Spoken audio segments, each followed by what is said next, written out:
Right now, a lot of the things going on the show floor are pushing to 2K, 4K for the new workflows. Is your 3D setup being targeted at workflow for these higher res, or are they under the standard filming model that's been in place?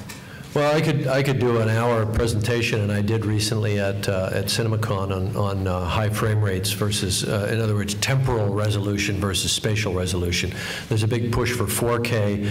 I'm somewhat cautionary about that because even at the cinema level, even though the cameras are enabled to shoot some of them 3K, 4K, 5K, even in terms of the red epics, and we can display 4K. The truth is that the center of that pipeline is still 2K, and so there's a bottleneck, and that's in visual effects. Visual effects renders right now are not, visual effects companies cannot operate cost effectively above 2K for their native rendering process. So we can all charge to 4K, but it'll only be the stuff that's mostly live action, which is not most movies these days. It will apply more on the broadcast side. The reason I'm cautionary is because if we have bandwidth available, if we have bitrate headroom available, we should use it for temporal resolution, meaning higher frame rates. And that's not such a big issue in the broadcast industry because it's already 60i enabled right now and moving to 60p presumably in the next year or so. At least some of the networks are talking about making that their goal, such as ESPN and so on.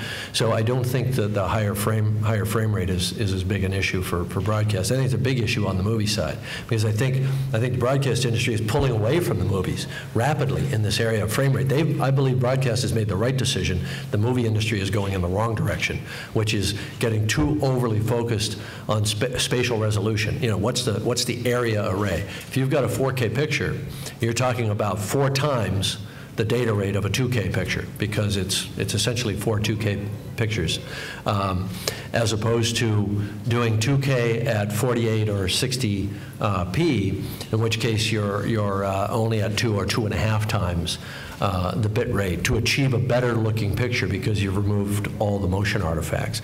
But that's a fairly technical area. I'm pretty outspoken on it. The other thing is that most people don't understand is that a lot of the 4K, so-called 4K projectors, because they're 3D compatible, are using an optical system that's built into the projector, and they're simultaneously displaying 2 2K pictures in a stack so that they're displaying simultaneously on the screen as opposed to the time sequential process.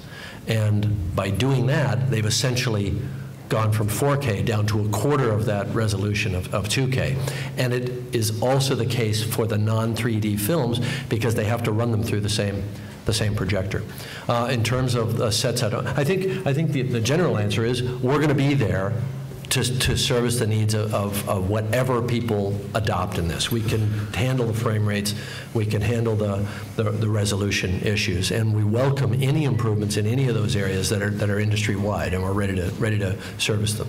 But we're almost on the side of the customer, if you will, because one of the unique factors of the company is we try and look at it as a complete end-to-end solution. We don't just take one kind of spike in the marketplace and say, oh, that's going to change everything. That was what we're doing. I think we're embracing higher resolution and where it takes advantage for 3D, but we're also looking at it from the end to end. How does it impact the whole infrastructure? And I think one of our strengths to make these alliances is to try and push the industry towards a goal that it works for everybody.